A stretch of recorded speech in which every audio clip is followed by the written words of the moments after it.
Shtetet e Bashkuara të Amerikës kanë zhbllokuar një paketë ndihme ushtarake prej $400 milion për Ukrainën.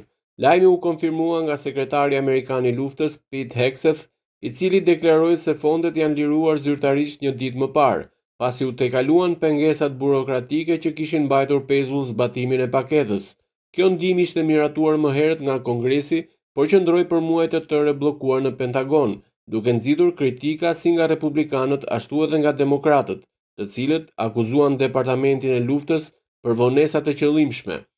Paketa prej $400 milion është një mekanizëm I Pentagonit që siguron blerjen e armatimeve direkt nga kompanitë amerikane të mbrojtjes për t'i dërguar në Ukrainë. Ligji I ri forcon gjithashtu rolin mbikëqyrës të Kongresit mbi politikën amerikane ndaj Ukrainës. Zhbllokimi I kësaj pakete konsiderohet një hap I rëndësishëm për vazhdimin e mbështetjes së SBA-s ndaj Ukrainës në përballjen me agresionin rus.